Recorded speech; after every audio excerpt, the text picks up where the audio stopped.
कपड़ों के कारण हमें दो श्रेणियों में बांट दिया, संस्कारी और बिगड़ी यही तो श्रेणियों का नाम दिया। क्यों मेरे 13वें जन्मदिन पे दोस्तों के साथ जाने से इनकार किया, इक्वालिटी जरूरी बोल के लोगों ने भेदभाव किया, कपड़े इतने ही जरूरी तो बताए मुझे ये समाज, 2 साल की बच्ची का किसने बलात्कार किया। एक्चुअली लोग बोलते हैं ना कि कपड़ा रीज़न होता है या फिर रात में निकलती है, तो भाई 2 साल की बच्ची ने ना कपड़ा ख़राब पहना था ना वो रात में निकली थी, तो ये गेम खेलना बंद कर दो कि कपड़ा है रीज़न है या कुछ भी है। वुमेन सेफ्टी एक बहुत बड़ा इशू है, मुद्दे ही तो नहीं उठाए जाते हैं। एज अ यूथ हमें एम्प्लॉयमेंट चाहिए।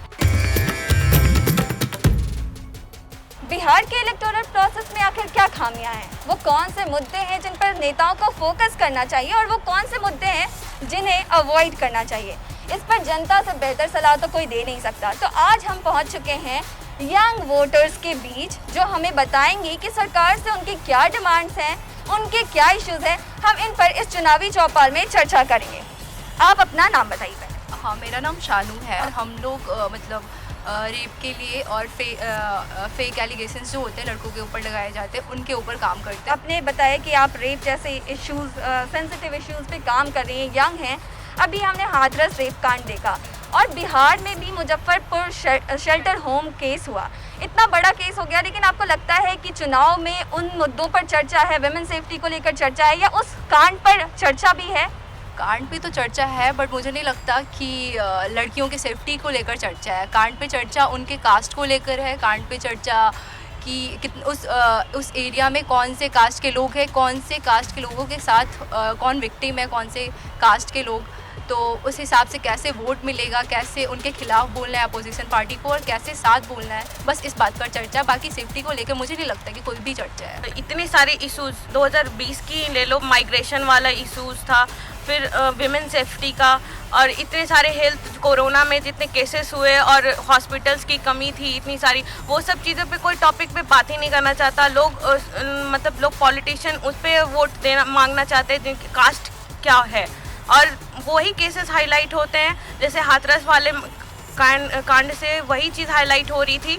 उनका अगर फ़ायदा है तो वो चीज़ हाईलाइट करते हैं, जिनसे उनका नहीं फ़ायदा वो केस हाईलाइट तक नहीं होती। मुंबई में सुशांत सिंह राजपूत केस को लेकर काफ़ी हंगामा हुआ, उसकी धमक जो है बिहार के पॉलिटिक्स में भी देखने को मिली। आपको क्या लगता है मुंबई में जो हुआ उसका असर बिहार के चुनावों पर पड़ेगा? आई थिंक असर ज़रूर पड़ेगा, लेकिन इस चीज़ का असर पड़ना नहीं चाहिए। एज सुशांत सिंह राजपूत का जो केस था वो बहुत पर्सनल चीज़ है।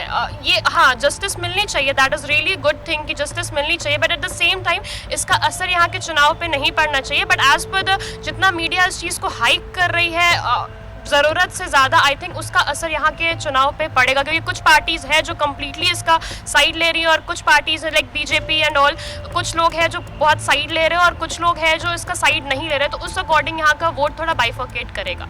रिया चक्रवर्ती पर भी हमने काफ़ी सारे कमेंट्स सुने, लाइक उनकी औकात तक पर बात की गई।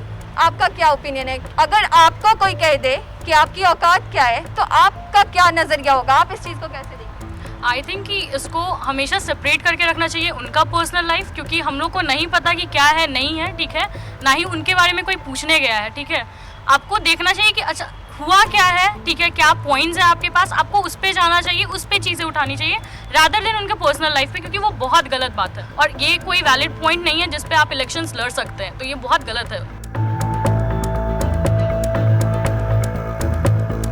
तो आप इस बार वोट डालने जा रही हैं? नो, आई एम 17, अभी मेरी एज नहीं है।